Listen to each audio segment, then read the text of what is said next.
and then I'll say good morning to everyone. I don't have anything in front of me here. Oh, right, we're looking at the, that's fun.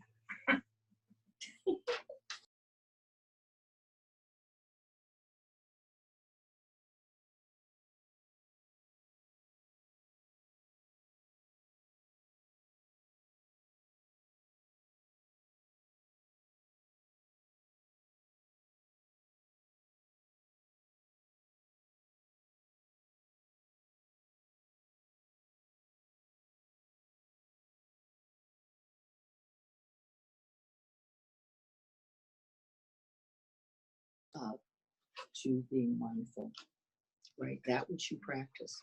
And so it isn't just that which you practice in lifting weights makes the muscles stronger.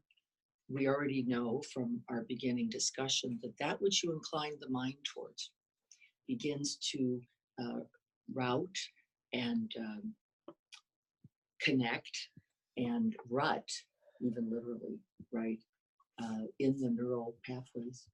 So the thought you think sets the fertile ground for the next thought. And that thought then sets the ground for the next one. And not only is it just fertile soil, it's actually establishing a neural groove, right? If you could imagine that.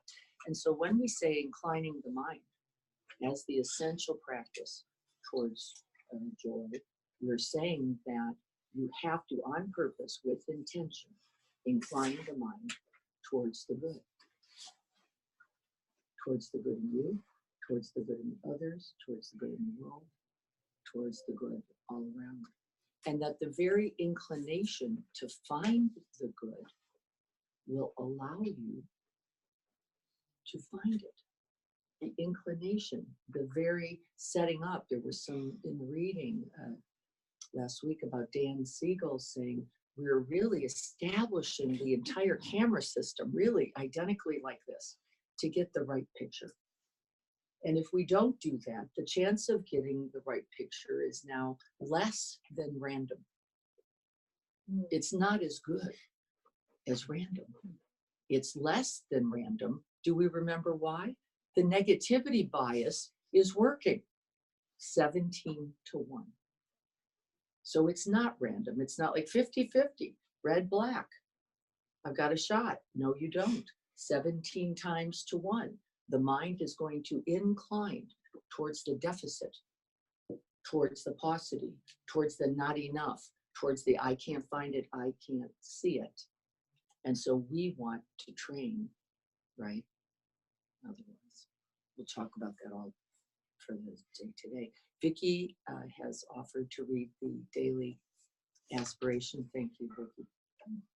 May I become at all times, both now and forever, a protector for those without protection, a guide for those who have lost their way, a ship for those with oceans to cross, a bridge for those with rivers to cross, a sanctuary for those in danger, a lamp for those without light, a place of refuge for those who lack shelter, and a benefactor and servant to all in need.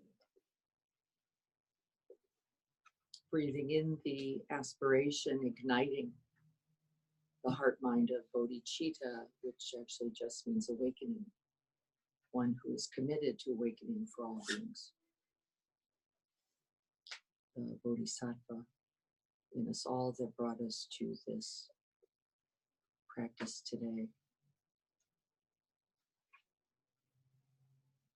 Make contact with your own aspiration.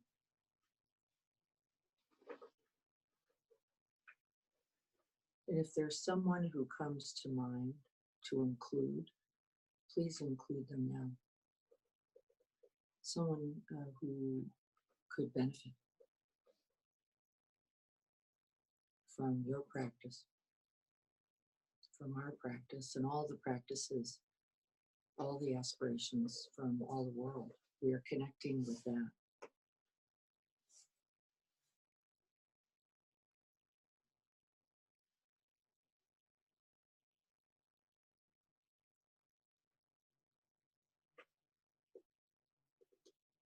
And then I'd like to read the chant together. Does everyone have a sheet? Dennis, good morning. Come on in. Bring your, if you don't have the chant sheet, does everybody have one? If you don't have one at home, it's been printed.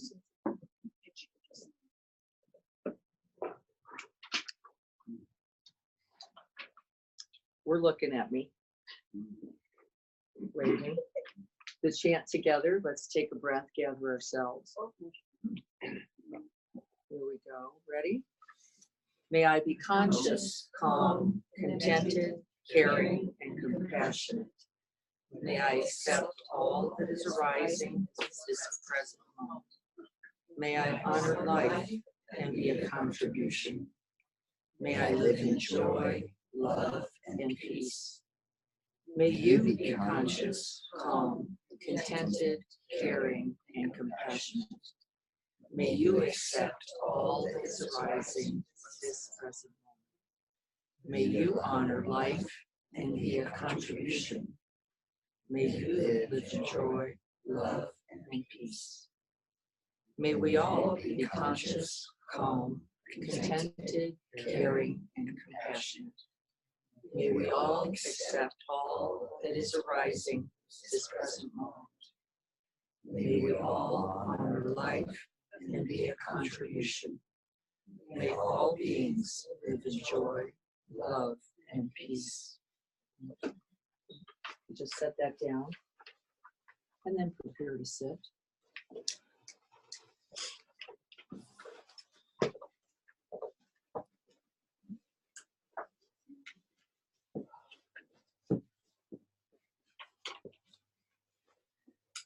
You have all done mindfulness practices, whether you intentioned them or not, because there have been moments, hopefully many, for each of you where you have been awakened by the preciousness of this human life, where you've been literally shaken awake by the truth of impermanence. Right? This is the reality of all of our lives. This is mindfulness. This is a moment of awakening. And then we train in this way. There's some beautiful words written, and I thought I have to read them because I don't know any better words than the words of the Buddha in this regard. He was masterful in his pith and repetition of what mindfulness is. So let's prepare to sit. I'll strike the bell and then read them, and just let the sounds of the words move through you. Really less trying to understand with the mind than trying to feel the truth.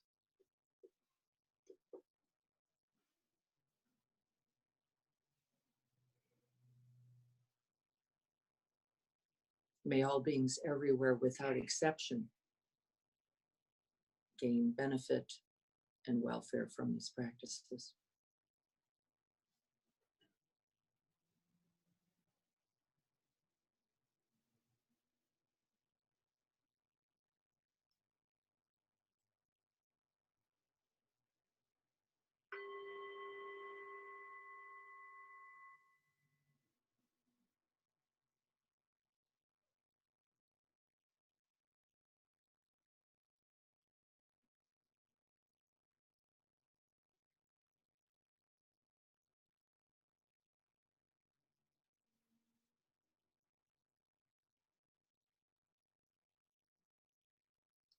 Being mindful, knowing where the mind is right now, wherever it is. This is the beginning of our mindfulness practice. And then we begin to incline the mind towards the reality of being alive. One of the requirements for being awake. So we begin very gently to turn the mind towards awareness of this body and body sensations sitting here.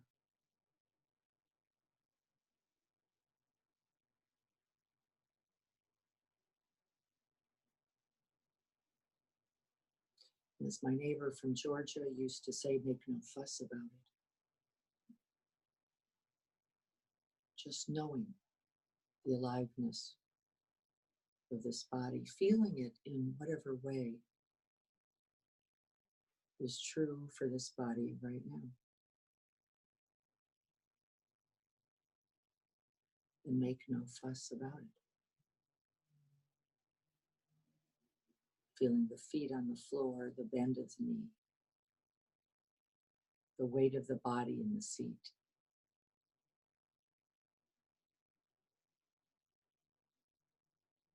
Feeling contact with the chair, the cushion, the clothing, the air, your own skin.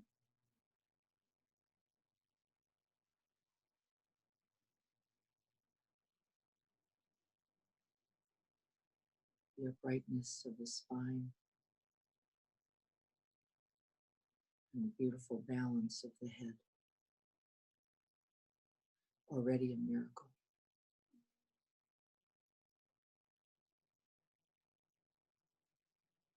And in this we take delight and are glad.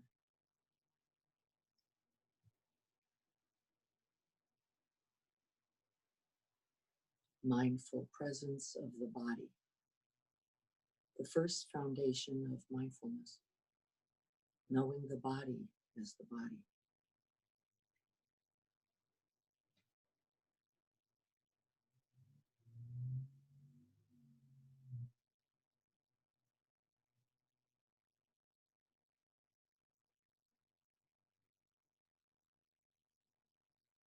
And as we turn towards this body, you begin to notice that it's moving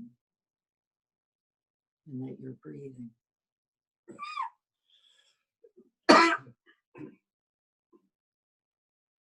And very slowly and gently, you can begin to incline the mind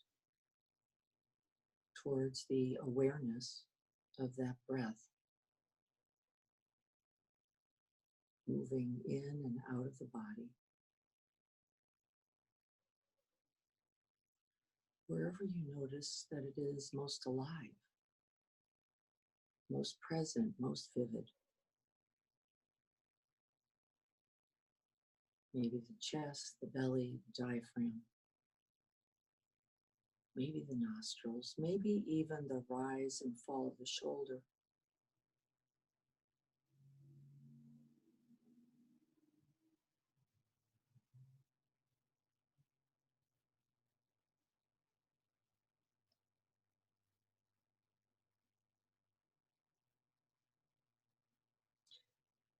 And this for me is the most radical act of love.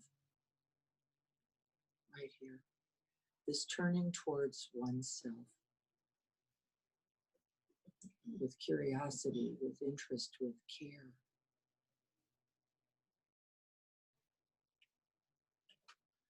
And really opening, allowing whatever's here.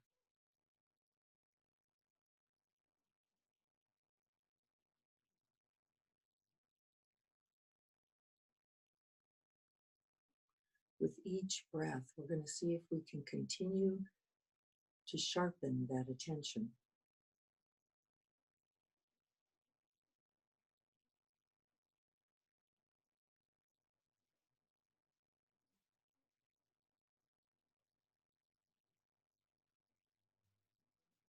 This requires a joyful effort. This is the guarding of the mind.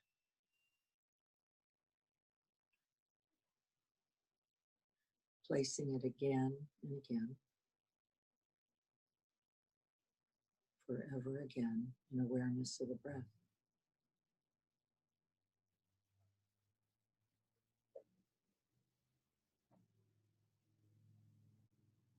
You may notice the in-breath first, maybe the out-breath. With each breath, see if you can begin to open to include the whole of the breath.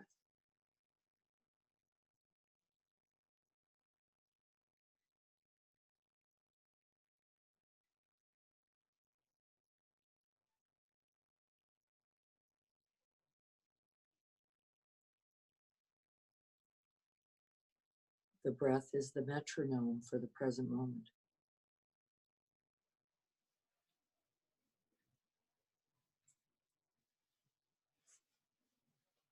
Inviting us here and now,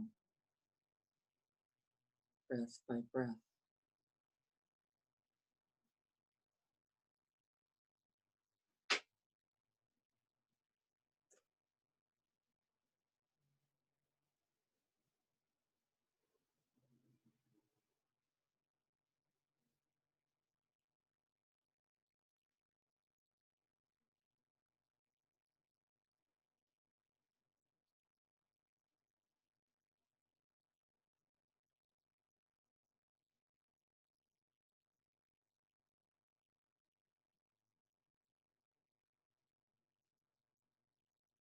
Ardent with joyful effort, upright, wakeful, with clear comprehension, paying attention.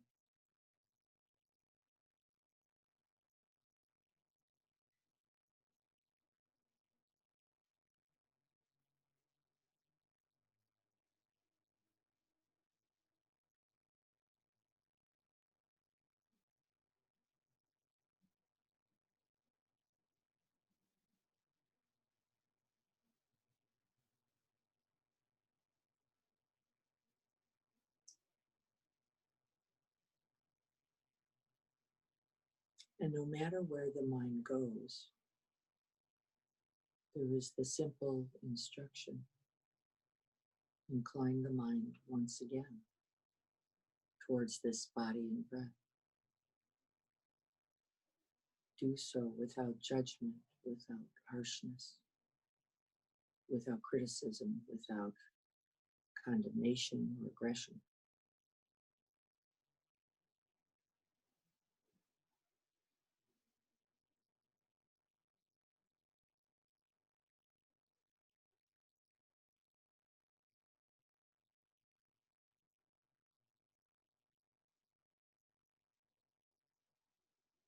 There is no benefit to any practice intentioned by ill will, by greed, by aversion.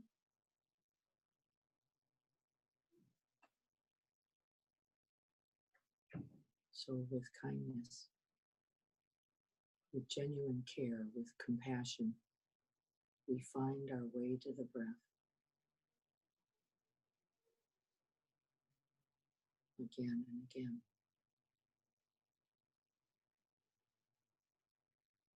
This is the path to true happiness and freedom.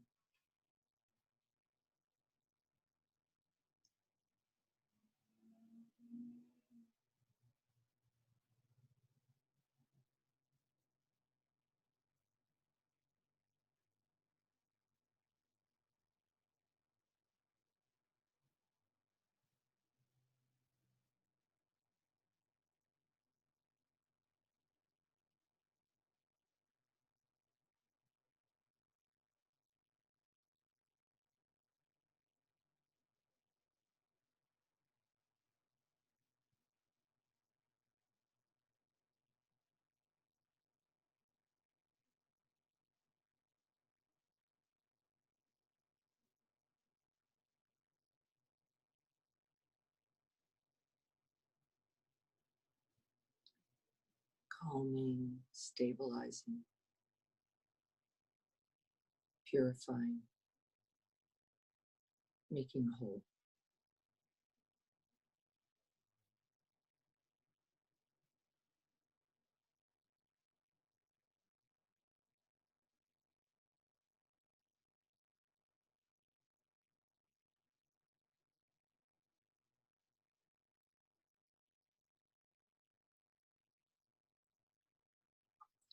Softening the body,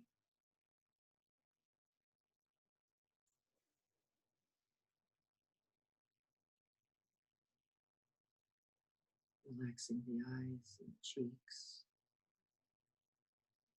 releasing the jaw, letting the shoulders fall at your sides. weighted by the arms.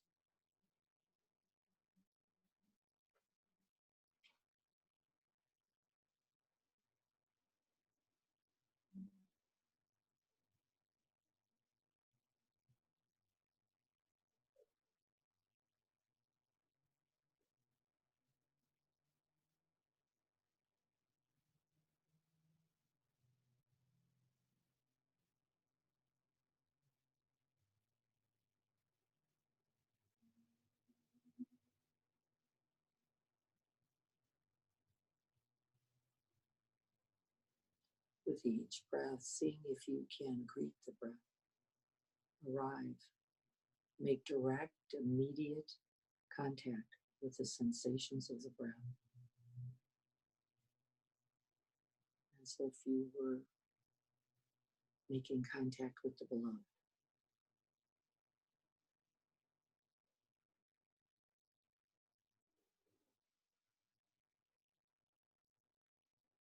We establish the breath and the sensations of the breath.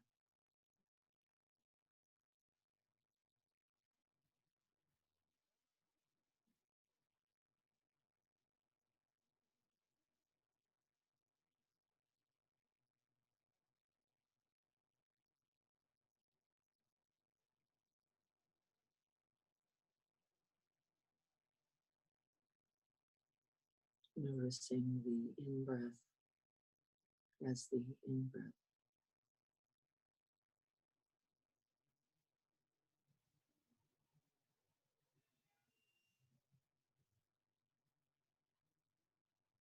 Feeling its rise, its uplift.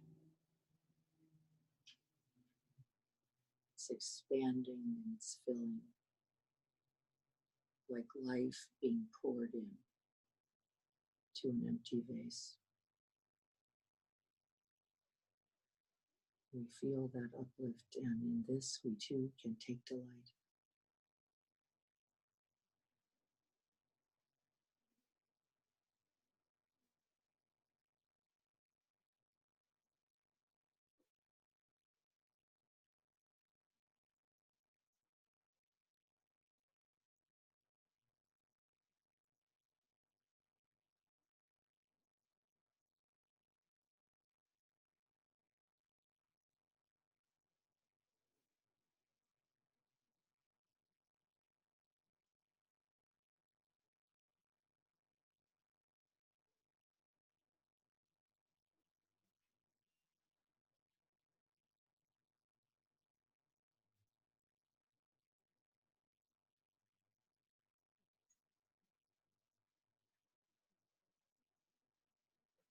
Knowing the in-breath as the in-breath, we have set the table to then know the out-breath as the out-breath.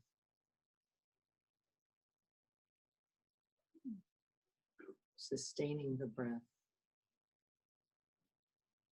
sustaining one's attention on the breath.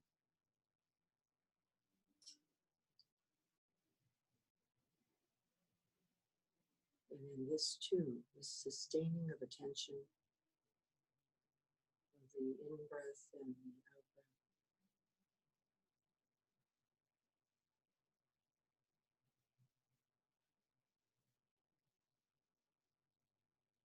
In this too, we can take delight.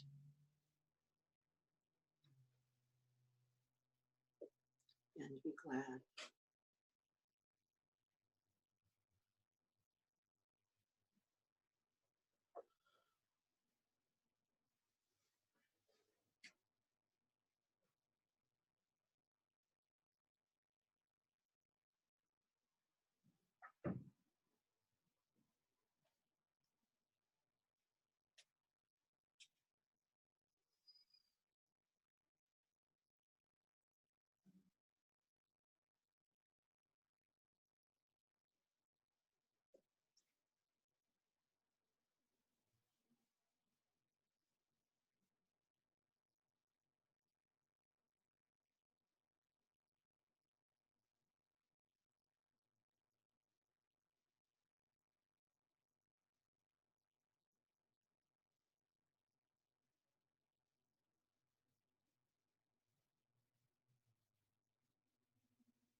And in the moment of awakening, when you notice that the mind is not on the breath, this is no problem, there is no struggle. We simply smile at the awakening and incline the mind once again, knowing the in-breath as the in-breath and the out-breath as the out-breath.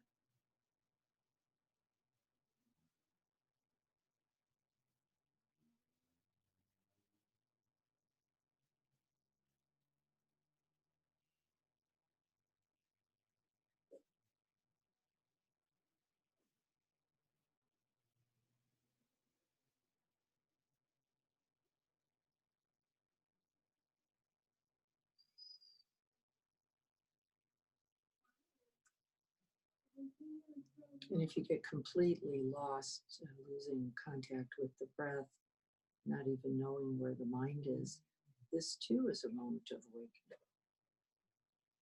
And so, like a shepherd leading its lost flock, we can just simply invite the mind back home to this breath, just this one.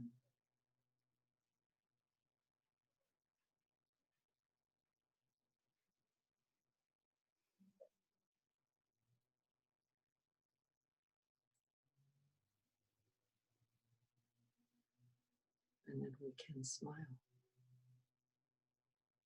having arrived, having awakened once again.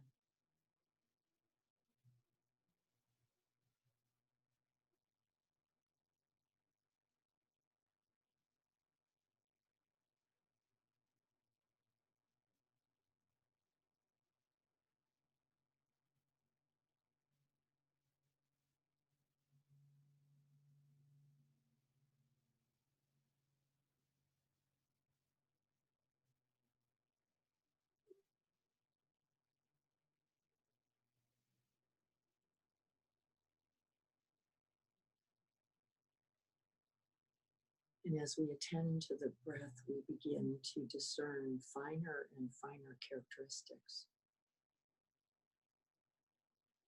First, knowing the body is the body, and then this body alive with the breath.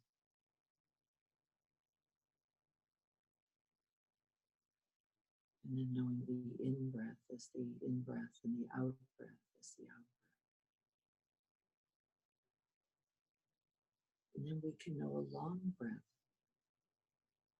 as the long breath.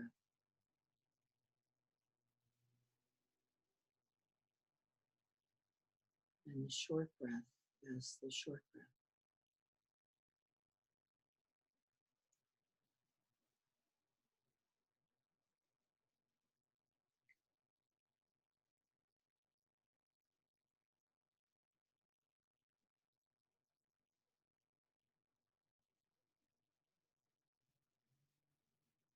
And in this too, we can smile and take delight.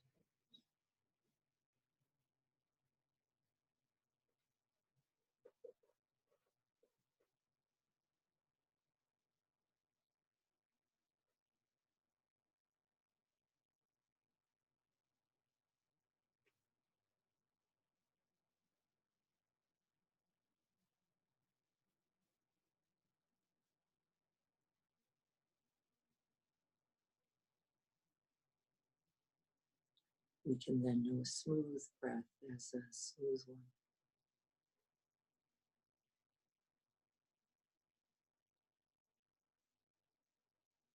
A jagged breath as a jagged one.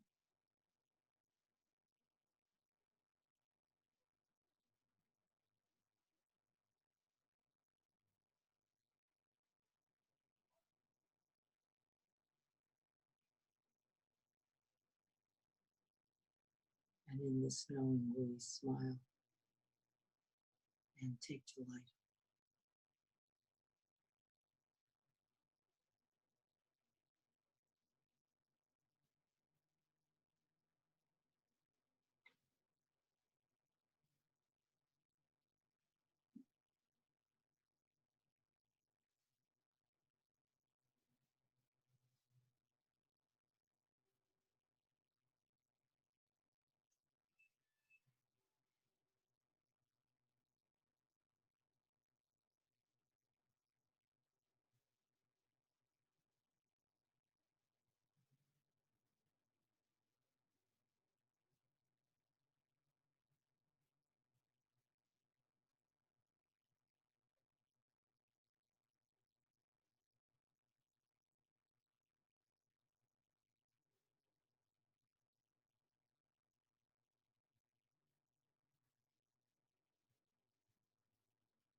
We can know a pleasant sensation as a pleasant one, and an unpleasant sensation as an unpleasant sensation.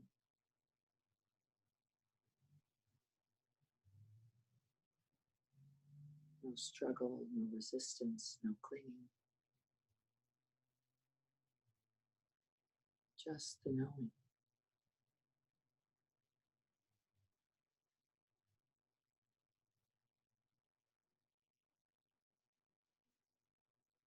And in the knowing, we can take delight.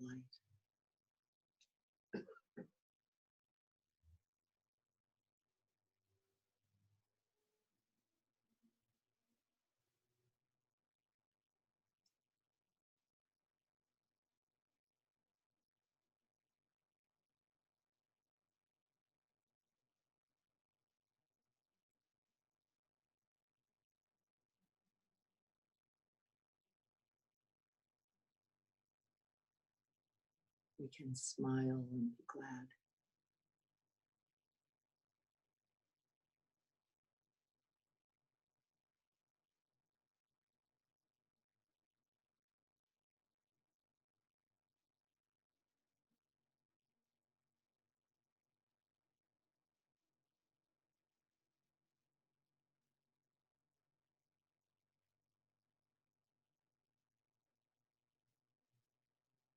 And in our gladness, we have set the stage for the next breath,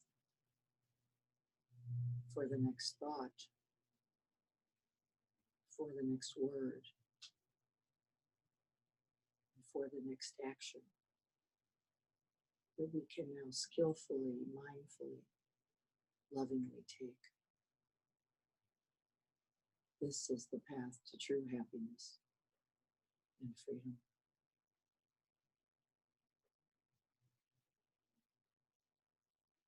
And so we smile and take delight.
Move the body a little bit, just maybe a little stretch, a little yawn.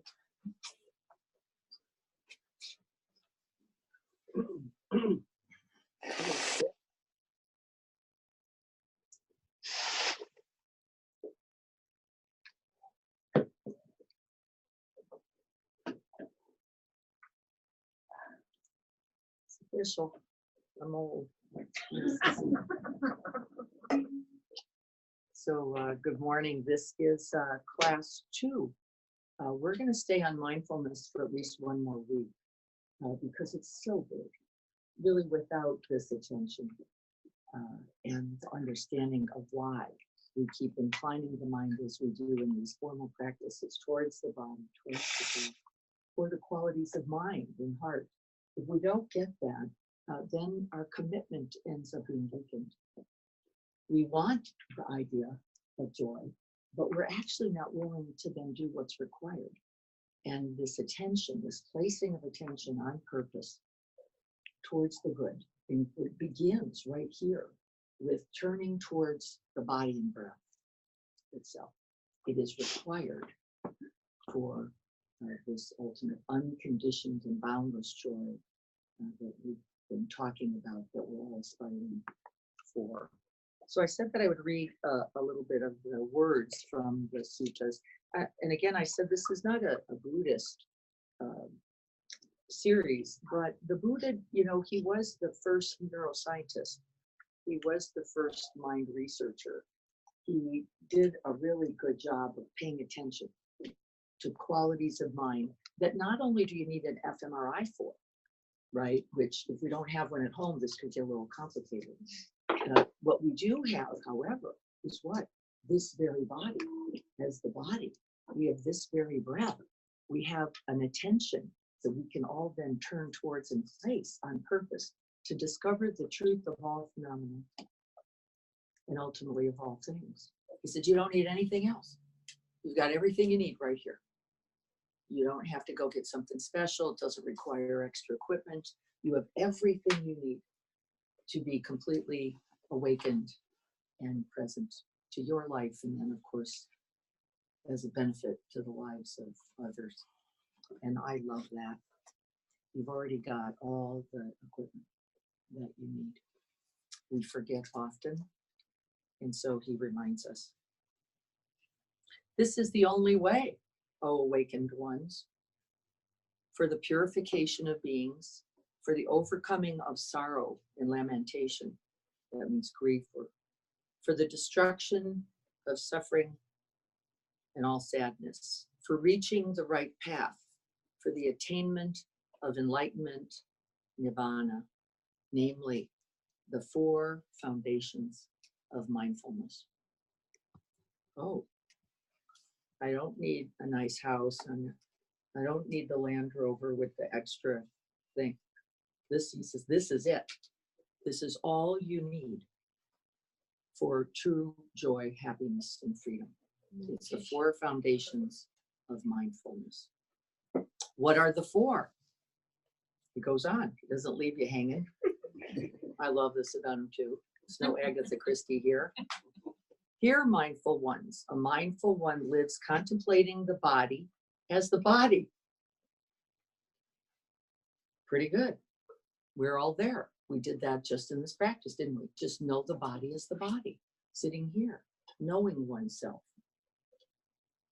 Ardent, clearly comprehending, and mindful. Having overcome in this world covetousness and grief. Then we live contemplating feelings as feelings. Ardent, clearly comprehending, and mindful. Having overcome in this world covetousness and grief. Then we live contemplating consciousness as consciousness. Ardent, clearly comprehending, and mindful. Having overcome covetousness and grief in this world. Then we live knowing mental objects as mental objects. Thoughts as thoughts, for example. Ardent, clearly comprehending, and mindful. Having overcome all covetousness and grief, all suffering in this world. This is the way to true happiness and freedom.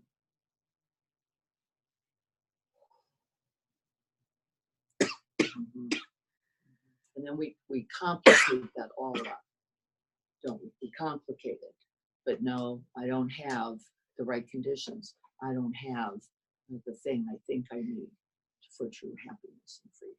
And we're going to talk about our hindrances today, because then, of course, what we do is set conditions, don't we, on life.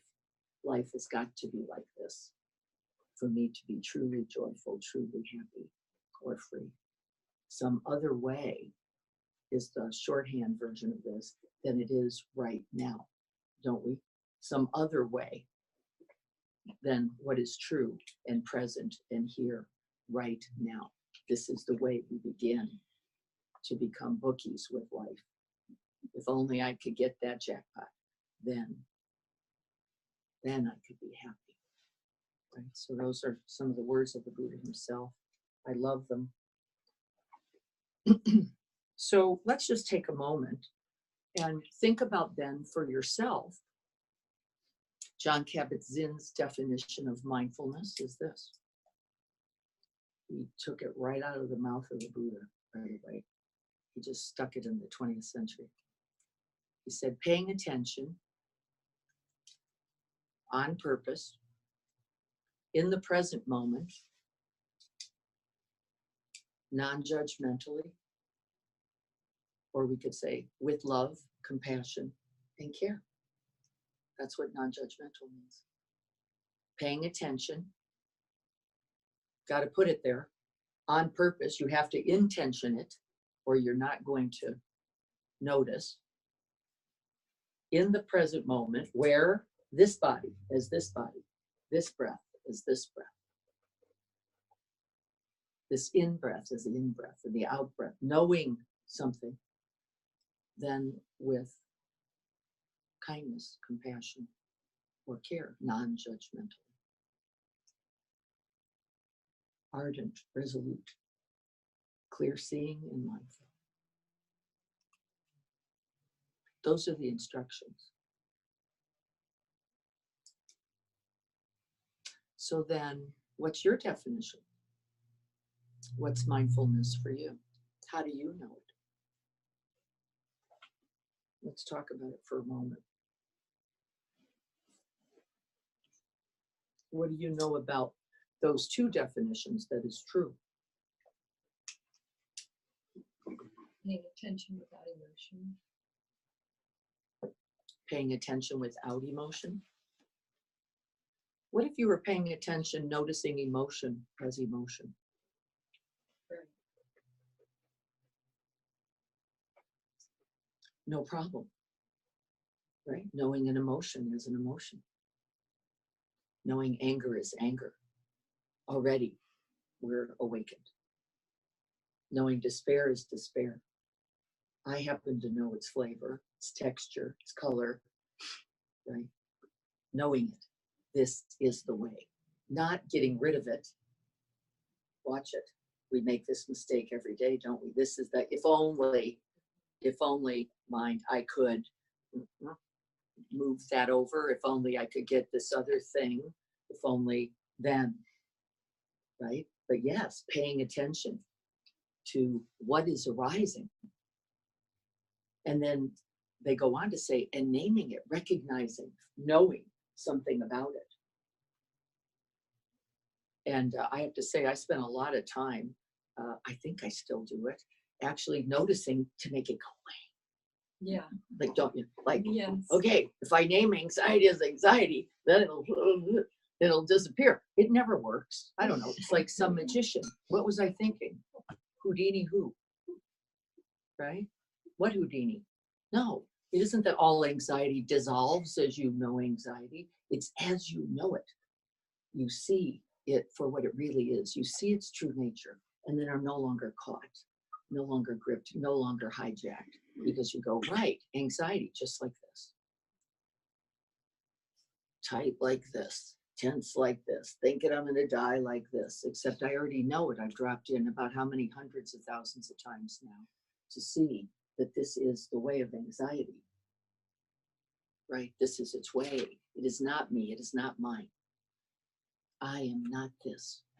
I like the expression, my argument with the present moment. Perfect. Thank you. My argument with the present moment. Called not this. Right? Not this. How many people just like today? Like raining, it's going to take me longer. I don't know, my friend. Not this. Right? I have a little scratchy throat. It's probably not going to be so good in there. Not that. Don't we? What if we just opened to know what it was first? Holding, reserving opinion so we could know. something about it. Because here's an interesting thing. As I have come to know anxiety as anxiety and grief as grief, I have now not been victim to it. You can actually then, it's amazing, smile right in the mouth of the lion. You go, yeah, this is exactly what it does. Takes me, I breathe it out 100 times, thinking it'll go away. Still. It's like Lamaze. Neither of them work. And it doesn't mean it doesn't hurt, folks. Trust me. That is not what it means. It means, could we relax that gripping mind, that resisting mind, that not wanting mind, that wanting it some other way mind for just a breath? Because at least then the pain is the pain, but it does not have to become the suffering. Do we get the difference? It does not have to become then the suffering. It will be what it is. Sensation as sensation. Thoughts as thoughts. Emotions as emotions. Objects of mind as objects of mind. But we do not have to suffer it. We can simply then abide in the knowing. It doesn't mean it's pleasant either, right? We'll have our preferences, won't we? My joy buddy used the word ease. I thought, oh, that was really good. I sort of got it. And then I got a cold. And I just realized, like, I've been the whole time not this, like, seriously, not this, not this. And everything is an effort. There's so much effort. Like, that's the worst part of it. Because now we have to brace against life, don't we? Now it's the whole of life, because not this. So now we wake up with not this, and we breathe not this, and we, right, because it's this still, and we're noticing. And this is a lot of effort, and it is not joyful. It is not joyful, is it? It cannot be joyful. It requires this joy that we're working to cultivate, that is boundless, requires that we first check in with things as they are. My teacher, Joko Beck, said, you cannot say goodbye to something until you have said hello.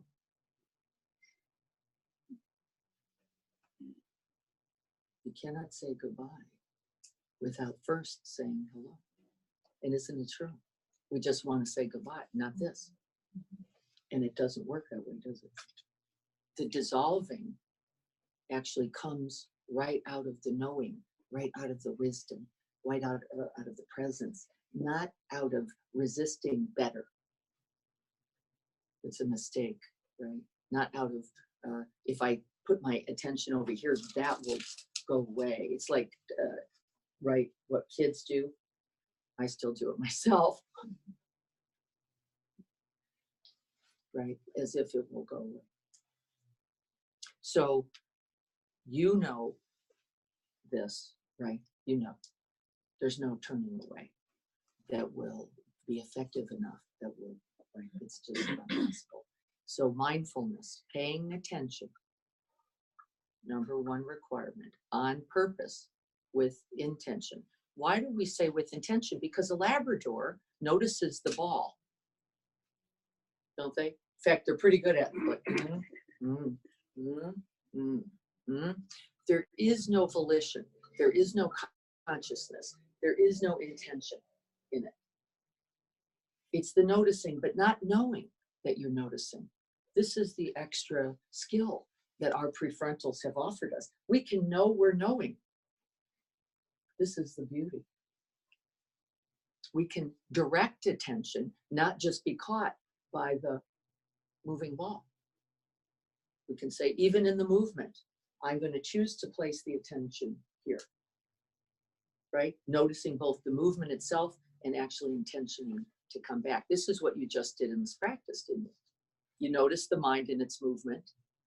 Over here to the car, to the conversation, to the itch, to this cough, to the whatever, what I've got, the list I've got to do, the thing that happened yesterday, whatever it was, it's not important.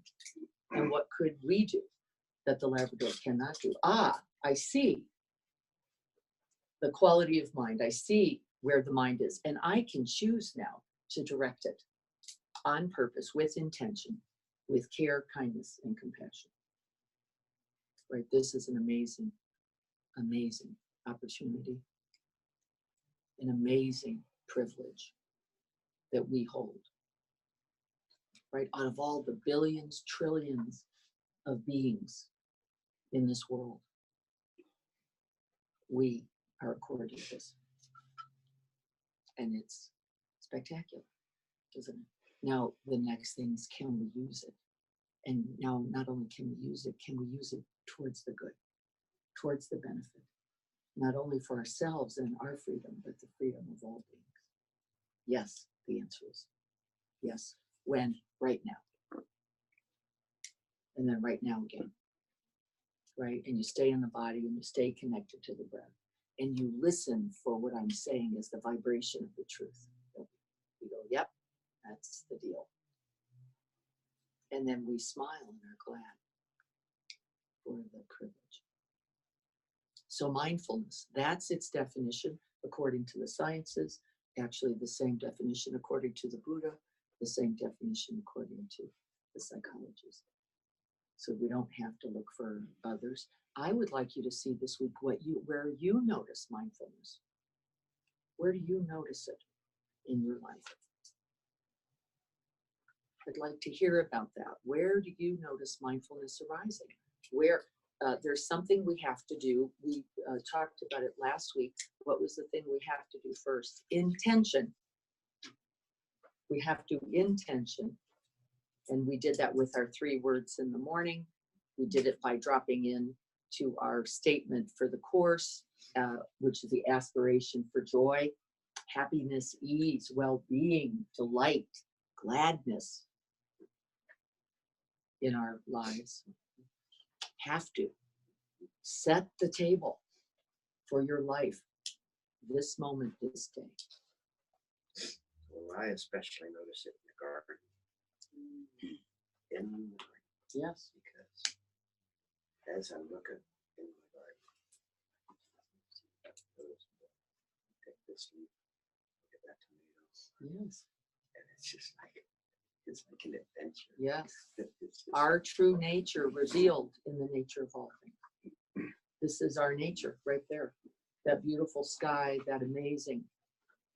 those amazing plants, those gardens, that's us. We are an essential part of that. And so we forget that till we make contact again with, right? Its beauty, its grandeur, its majesty, the wonder of it. This is mindfulness. and then I had the pleasure of seeing James Hubble's wonderful things in the exhibit in Oceanside, Lovely.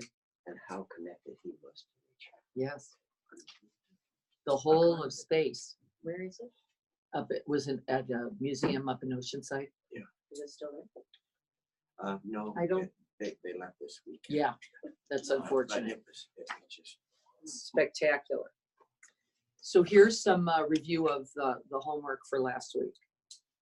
What were 3 or 4 things that you did to nourish yourself? Let's just call some out. What did you do to nourish? We just heard from Dennis, spent time in the garden. That's a dramatically nourishing activity, as well as spending time in nature. So we won't name that because that's it, isn't it? Just getting outside, letting the rain or the sun be on your face. It didn't matter, did it? I walked in the rain the other day. It was spectacular. Truly spectacular. It wasn't cold. I thought I'd be freezing. It was the opposite of that. The mind, see, it's too cold. I need the punch. I don't have the punch. I was like, I'm gonna go. It was spectacular. So nature, what's another one? Nourishing activities. I cooked with friends. Cooked with friends. Beautiful. Nourishing, nurturing, and sustenance provided right there. What else? I went to a women's workshop. Forced myself to go. Good for you. Congratulations. Creative activities? Any art, any music, any dancing, any singing, any The bowls. I did the Crystal Bowl Club. It's crystal bowl club? Beautiful. Do you have crystal ball? Do you have crystal Here. No, I don't, but supposedly they come to you. And the more you play, the more the one will come to you. Music, playing music, absolutely. Playing music. I took a really nice class that I hadn't taken before. Nice. Little curiosity, interest, learning, right? Learning. It can be dramatically joyful when we open to not knowing. It's the first requirement. It's harder when you think you're supposed to know. Right? So these were the kinds of things. Anybody have anything particular that's a little different than any of that?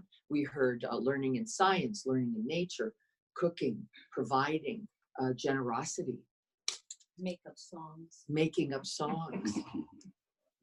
I laid around in flannel and fleece. There you go. Relaxing. Really true. Just relaxing. Being with those we love.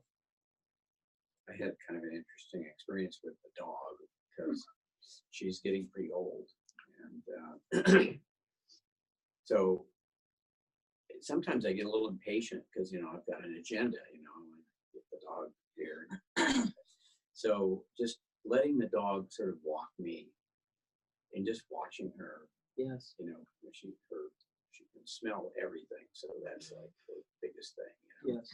Smelling more than walking. Smelling more than walking. Yes. Lots of smelling. Yes. So you could relax into. And just watching her and just seeing Yes. how she gets into that Yes. whole thing. And then just feeling the sun on me, just the warmth, Yes. Yes. Beautiful. just being there. Add to your nourishment lists as you're discovering those things.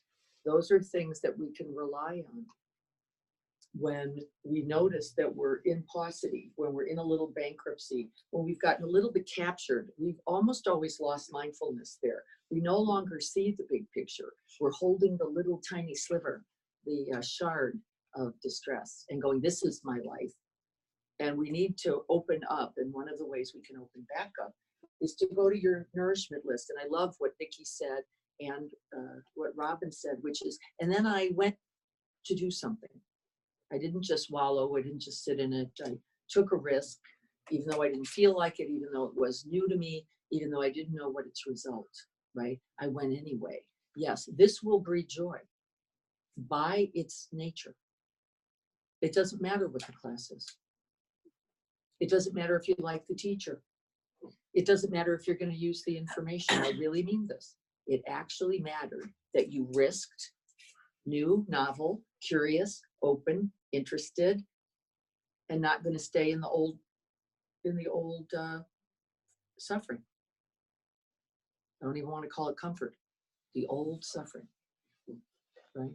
Good. I have Good. 2 hummingbirds, and the little hummingbird nest is only about that big. And those 2 little hummingbirds come together. See the mother or dad come. I mean, they're quick. They don't mess around. It's in. And then my cat brought in a bird into my wife's bathroom. And of course, we're talking feathers everywhere. So I finally got the bird. Or no, actually, I opened everything up so the bird would fly out of the house again. So we did. But my wife was not a camper with all the feathers. So I cleaned up all the feathers. Good for you. Well, joyful endeavor. And the bird's okay. Joyful endeavor right there. And the bird's okay, which is extra wonderful. I actually watched, I have 2 things. One, in reaction to what you were saying about taking a class even if you don't like it. Yes. When I was in undergraduate dance, we would have guest teachers. And this one time, almost all of us went to the chairman of the department and said, "Ah, that's horrid." And she goes, "That is fabulous. Now you know how not to teach." And I was like, okay, you're right. And that's a great idea. It is. Because we were all just like, "Oh, don't ever have that again." She just turned it right around for us. And then my son came home really frustrated yesterday. I don't have any idea what had happened. He just kind of came into the house. He knew that something was wrong. He went straight outside and into the garden and started hoeing because he's been wanting to plant something. He keeps asking me to clear the garden beds. And I'm like, I've got a garden bed over here. It's clear. You can use it. No, I don't want to use it. Just went out there, hoed, planted in the dark. It was like, he got home at 5 and he was out there till like 6:30. Good And for when he him. came in, he was like, wow, I feel really good. Awesome. So physical activity, we haven't mentioned it. Just moving the body, like just literally moving the body. Now, my preference is that you try to move the body as joyfully as you can, but actually I'll take moving it anyway. Because actually we know, don't we, what the result of that is. About 15 minutes into moving the body, it will change your brain chemistry, whether you felt like it or not. This is pretty handy. You don't even have to be a willing participant. Really. Does it matter how high your heart rate is to connect into that? Just plain Moving. movement? Nope. And Shifts being the in brain. water, being in water is wonderful. Water's lovely, right? So Well, you've and- got a lot of nourishing, you've got a lot of areas for nourishment. So make your list. You want at least 10 items on the list. You want those things doable. So please don't write go to Tahiti. Because- No, not that it wouldn't be pleasant, but the truth is you don't have to go to Tahiti for life to be joyful.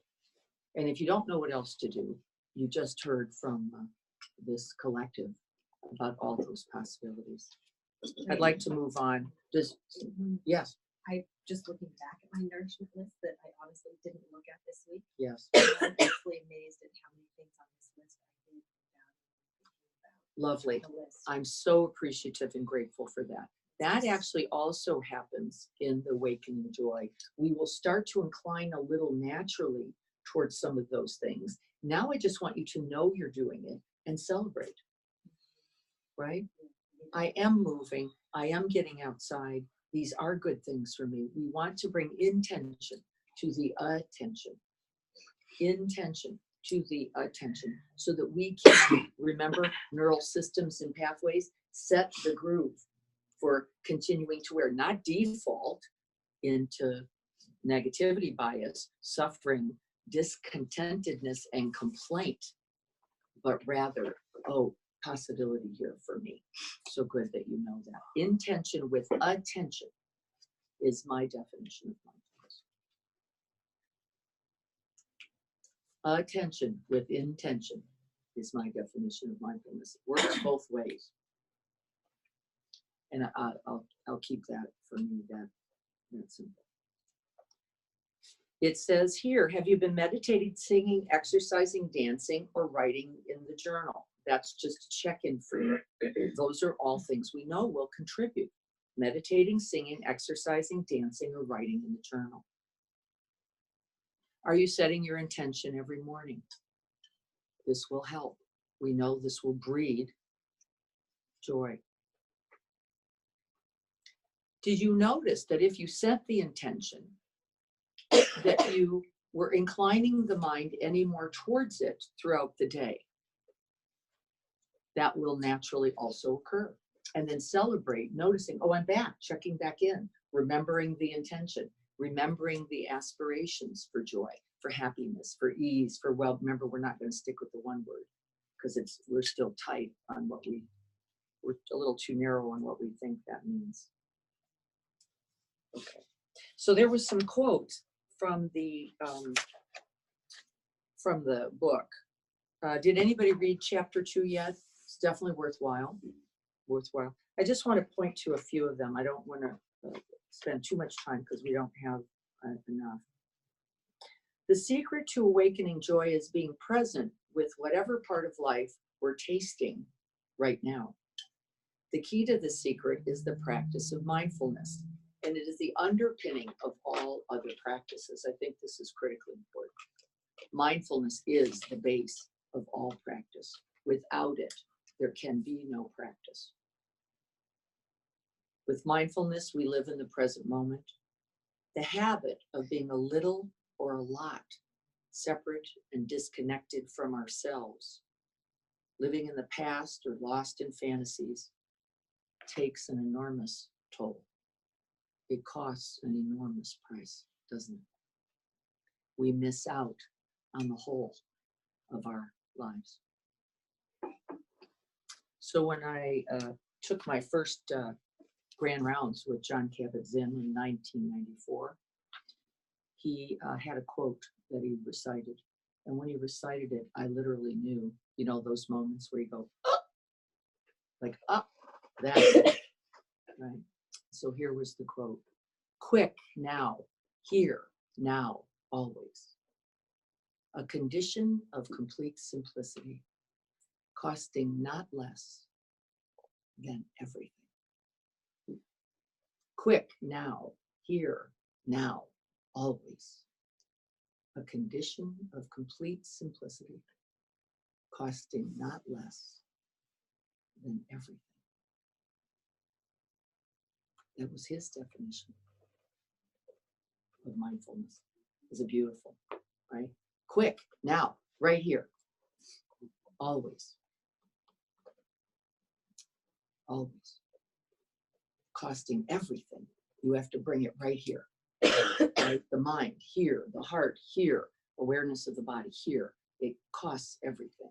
And in this, the only result will be wakefulness, aliveness, boundless joy, and freedom.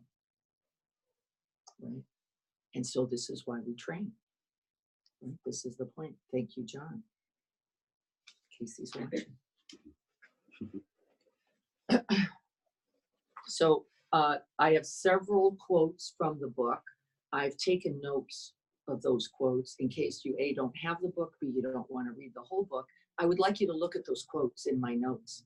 They'll be up today, right? I want you to look at them because I want you to see, what do you know to be true about that? What do you know?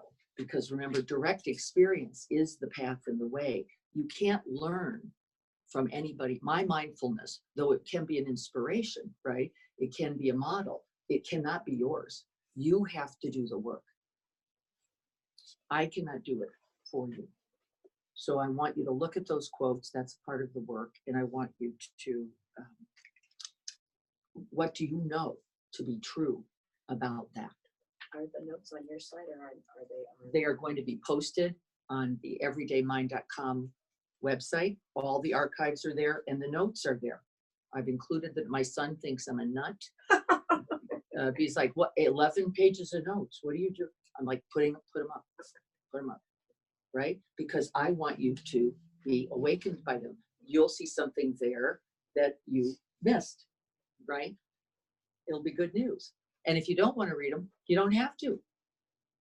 You just little, right? Go right to the video. Do what's best for you there. But they will be up there. The quotes are in the notes, and I want you to look at those specifically because there was something about them that I thought was critically important for your practice this week. I want to go past this now. I want to talk about your hindrances for just a moment. We're going to stay with this topic, remember, mindfulness, for at least another week. But I want to talk about hindrances because I asked you all to inquire into what did you notice got in the way of joy. We're going to stay with interest because mindfulness is required for this, isn't it? On what got in the way of joy. So let's talk about it for a moment. Just speak up so that the people online can hear you. What got in the way? Self-criticism. Criticisms, negativity, judgments about oneself or even others, right? Doubt. In the hindrances, they see doubt as one of the most dangerous. Like, really? This works? Really? How does it help? I don't know. I'm not too sure. I'm not too sure about me. I'm not too sure about that teacher. I'm not too sure about the teachings. Definitely not too sure about the practices. And I'm not too sure I'm capable. And I think that's the scariest one, isn't it? Of all. Blame me. It'll be easier for you to get over that doubt than it will be to stop blaming you. And believing And its core, is a core belief thought that somehow I am not capable of this. Everyone else is going to get it. I already see other people smiling. The other people are going, oh yeah, glad. Take the light. Not me. I don't have it. Watch it. That's doubt in its most insidious and dangerous. And I think, what I notice is it's sneaky for me, because that one can be down here, underwater, not really noticing it so much. And yet it's the one that's really It's playing out really the here. one playing. Yeah. And in fact, here's what I'll tell you. Wherever else you're placing doubt, no, it's really about you. It's really your own doubt. You can just project that onto, her over there and them over there, and the words, those are stupid. Like those, get them, right? But no, really, the projected criticism is because what? We hold it ourselves. Because if you really knew, mindfully, if you really knew, you'd understand what it, right? You'd understand what it is. It is one's own denigration. Believing that we are not capable of something that in fact, absolutely, unequivocally, we are. So watch for this. The hindrance of doubt, one of the greatest. I can doubt my doubt. You can even doubt your doubt. If you can notice your doubt, you're already on the path to freedom. If you can notice doubt is doubt, one of the primary hindrances. I'm going to name some for you. I want you to look some more this week, because now we're going to be looking with mindfulness. Restlessness. What does it look like? Distractibility, busyness. Help me. What a restlessness. How does it show up? Agitated, anxious, squirmy, right? Mind spinning. Blah, blah, blah, blah, blah. Restlessness. What's another one then? Sloth, torpor. I don't care. I just don't care. I don't have the energy for that. This is just too hard. She keeps putting up all these ridiculous practices. Who has time for this? I don't have the energy. I can barely eat my breakfast. Now she's asked me to do 11 other things every day. Sloth, torpor, sluggishness of mind and body. Of mind and body. Right? Those are the essential.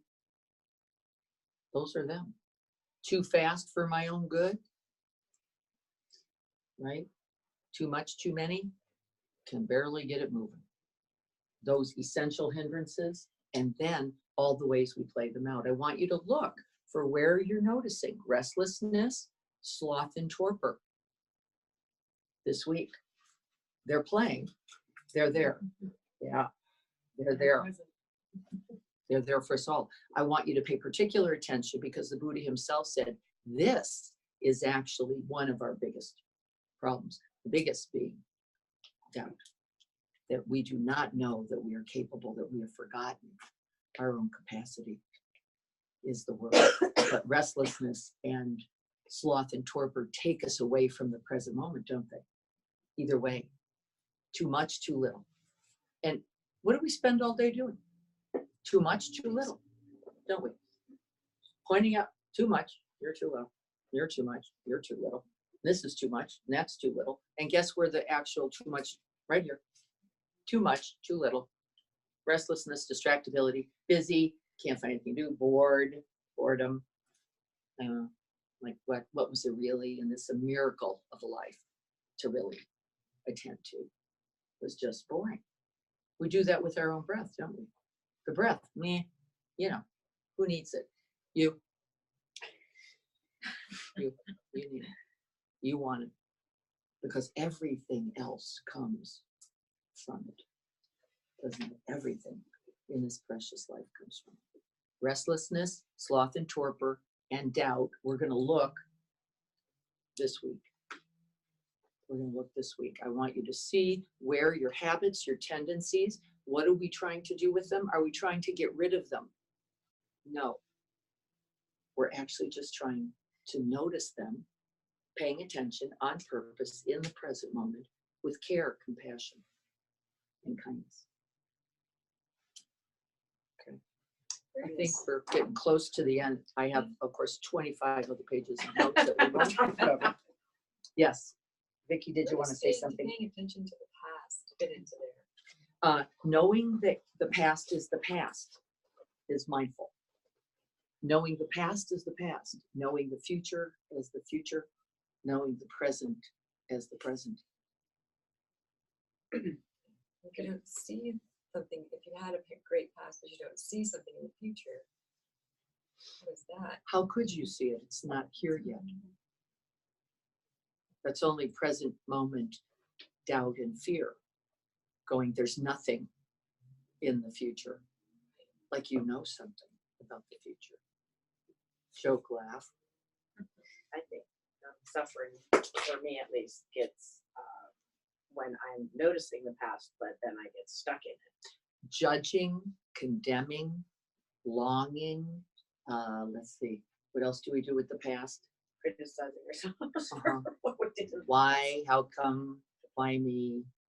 Right. This is what we do with the past. Extrapolating. That's right. We take the past. We imagine its difficulty, its challenge, or its beauty. It doesn't actually matter. And then we go, I'm never going to get that again. That's over. Right? It's not true. And yes, it is true. Everything is over. Every breath. You're never getting that miracle of a moment again. That's also true. So what would we choose to do with it since you've got this one amazing moment? If you're in the past, you can't even be here. You can't even love, enjoy, breathe in, be present to this. You're lost. You're lost. And now you're missing the ones that are right here for you. So be careful. It doesn't mean we don't glean from the past discernment. We do. We go back, we say, oh, when I put my hand in that flame, I'm going to try not to do that again. And this is called discernment, wisdom, and insight, and they're useful. But actually, you don't have to think them. They're a little bit here.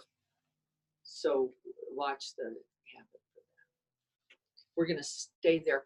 Joyce, could you do me the favor? I want you to know you have another homework assignment for those. Could you pass those around? Thank you. She straightened those out. Rick and Joyce, thank you. There's a homework assignment with these. The homework assignment is Sure. Particular preference. The homework assignment is you're going to wear this, remembering joy, and then you're going to offer it today to someone, offering them joy. You're going to offer what? Gratitude, appreciation, love. What else? What else? present moment. Present moment. I see you, you see me. This is love. The agreement is that they have to pass it on. If they're going to take it, this is what it looks like. If they're going to take one, after you offer this to them, the agreement is, I would like you to then offer this with appreciation, gratitude, joy, love, care, compassion. We are going to now raise up the level of joy in the world today in exponential ways. Now, what my friend did, a friend of mine who I have taught with, she asked that the last person, there was a little email, Diane@everydaymind.com on the thing, and the last person of the day was supposed to say who they got it from, but we're not going to do that for right now because it became a little complicated. Right? But wouldn't it be wonderful? You can know that this will expand the truth of the awakened heart mind in infinite ways today. Okay. The other thing we're going to do is take, did anybody else bring their quote? I think we're going to need another week. They're supposed to be on it. They were on our card. Yes. Yes. Can I see how many we have? Do we have enough to go around? The the buddies, oh, I think we might, let's try it. If we could try to take one, and then Robin, will you grab those papers? Will you take one, and if you need another card to do another, please do. And those papers are also parts of the quote. I couldn't get them on the cards. Mhm. Oh, Please they're bring all one different. back next week. We're gonna keep exchanging. You want them just passed out? Yep. Okay. Yeah, doesn't matter. Just get one. Are there enough? Are there any questions before we get ready to do our ending There's dedication? not quite. Who else? See There's if two anyone left. can read that. Any questions before the ending dedication? Sorry. If you need a quote, I sent a whole series. Did anybody get those? It was a 4 or 6 quotes. You're gonna keep that for the week. You're gonna contemplate it. See what it inspires in you. Robin, did you bring a quote? You did? I did not bring one today. Sorry. I think we're done with questions. Are we good? Can we Ready? write another one on this? You can write another one. If you've gotten some, if you get inspired for some, there's other cards there. Please take them. There's cards here. Take them and put something on it. You want another You're gonna, next week? no, just bring it next week. You don't need to work on it so hard. Oh, I brought one today, but we'll do another one again next week. Yeah, we're gonna get a collection. Do you rush off today? I have a question, but I don't want to like. I It's would fine. say, why don't you pose the question and then I'll at least take time to respond or answer it for you later. So in the, there was a week-long workshop at the Troper Center with John Kabat-Zinn, and there were 4 people. Yes. Yes. I can't remember. But they said there was a difference between living a life of joy and living a life of happiness. Yes. And that's my question. Like, Yes. What's the difference? Yeah. So the quick answer is happiness is dependent on conditions, internal, external, or both, and joy is not. because joy is. Joy is unconditioned, undying, unborn, always available, always present. We seek happiness in the West, which means you need a certain thing, you need a certain condition, you need a certain way for it to go, and that's going to come and that's going to go. And it's guaranteed. Joy, the one we're talking about, is a quality of being that is untarnishable. Listen to the words: unshakable, imperturbable, boundless, vast, infinite, and radiant. No condition required. Unconditioned.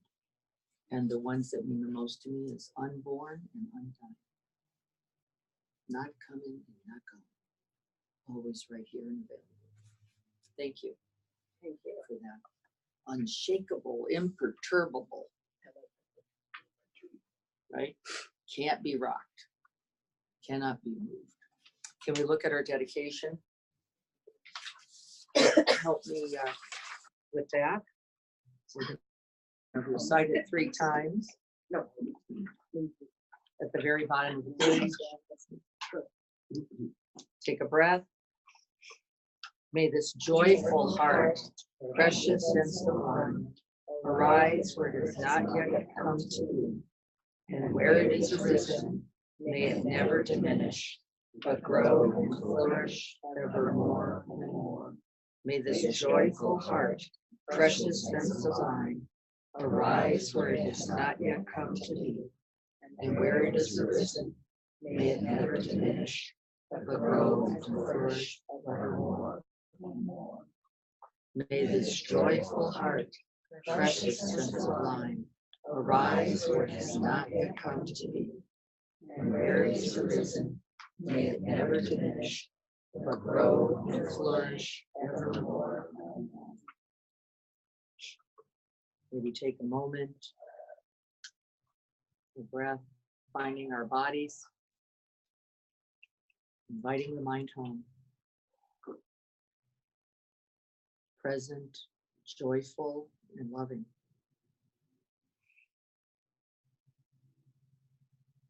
May we all be happy.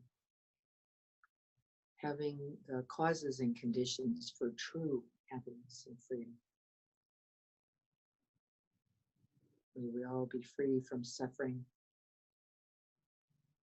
and its causes. May we have ease and well-being in this day. And may we remember who we really are, capable of awakening this very breath. May our practice today contribute that these aspirations be realized. So be it.